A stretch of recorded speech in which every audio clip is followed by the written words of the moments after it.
There's some hints on homework number 2.1, okay, covering the coordinate grid review and finding the midpoint and the other endpoint.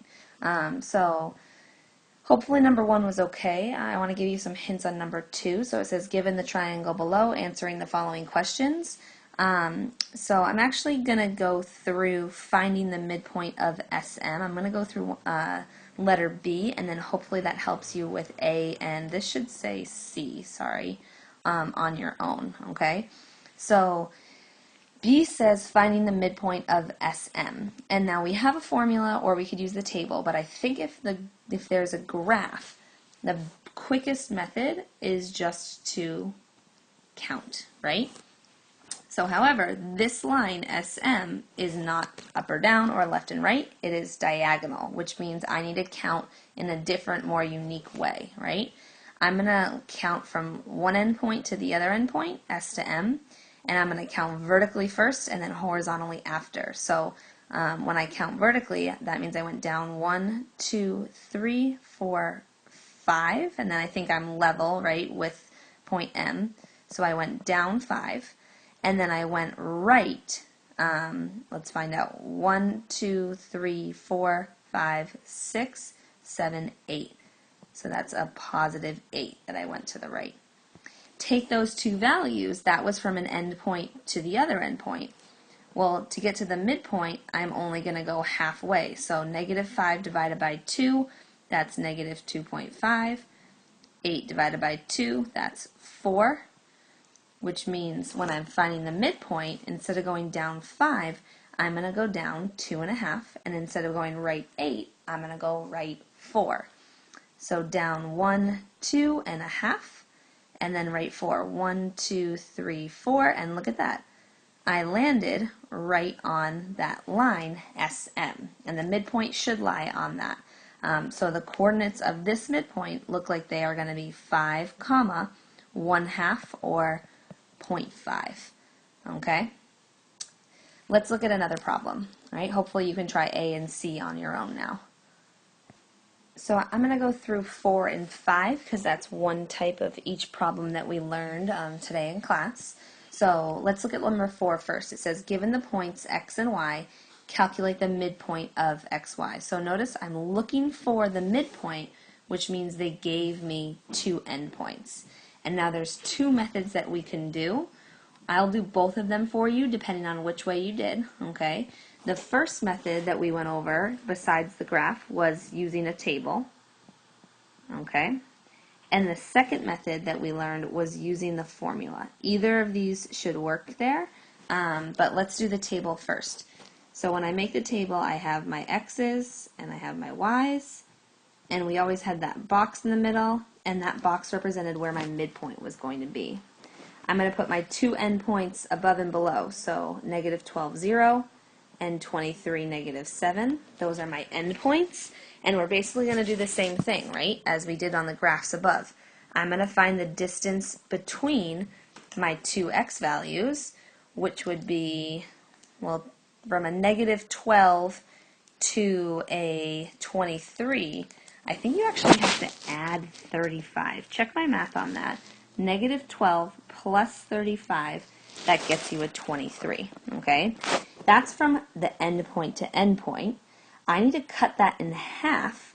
What's 35 divided by 2, right? Well, 35 divided by 2 is 17.5, okay? So that means if I added 35 to get from one endpoint to the other, to get from the endpoint to the midpoint, I'm actually going to only add 17.5, right? I would add 17.5 once, and then I would have added it again to get to the other endpoint. So negative 12 plus 17.5, that gets me 5.5, and that's the x coordinate of my midpoint, okay? Let's look at the other side. For the y's, I went from 0 to a negative 7. That's subtracting 7. Well, I'm going to cut that in half, and instead, I'm going to subtract negative or subtract 3.5, half of 7, and get negative 3.5 as my y value.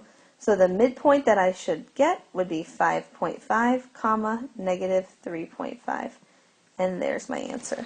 Okay? Now let's use the formula, okay? And hopefully we get the same answer.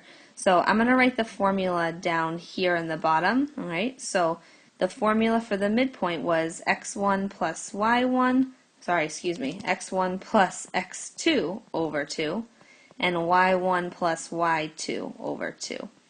That's my formula for the midpoint, all right? So looking at the ordered pairs that I have, I think x1, y1, x2, y2, let's label those, and then let's use the formula. M equals, I'm going to add the x1s together. That's negative 12 and 23. So negative 12 plus 23, I'm dividing that by 2. And then I'm going to add the y's together, 0 and a negative 7, 0 plus negative 7 divided by 2. All right, well, negative 12 plus 23, negative 12 plus 23, that would be negative 12 plus 23. That gets me 11, and I still have to divide that by 2, right? And then 0 plus negative 7, that's just a negative 7, and I have to divide that by 2. 11 divided by 2, that's 5.5. Negative 7 divided by 2, that's negative 3.5, okay? So pick which method that you like better, all right? But they both get you the same answer, all right? Let's look at number 5, okay? Number 5 is a little bit different. Suppose a line has an endpoint of 20, 21, and a midpoint of 15, 9. Find the other endpoint. In this problem here, right, I've actually given you an endpoint and the midpoint, and that means that we're looking for the other endpoint. And I like to use the table better in this method. Okay, so x comma y. One of my endpoints is 20, 21, and my midpoint that's going to go in the middle, that's going to be 15, 9. And now remember how we solve these problems is I'm going to figure out the distance between the endpoint and the midpoint. That was subtracting 5, right? And then I'm going to do that again since those two halves have to be equal. 15 minus 5, that gets me 10. And I'm going to do the same thing for the y's. 21, I think that would be minus 12, gets me to 9. And then since it's a midpoint and they have to be equal parts, I'm going to do 9 minus 12 again and get negative 3. So that means my other endpoint is 10, negative 3. All right? And there's my answer. If you had trouble with this, go back and look at the examples that you have in your notes.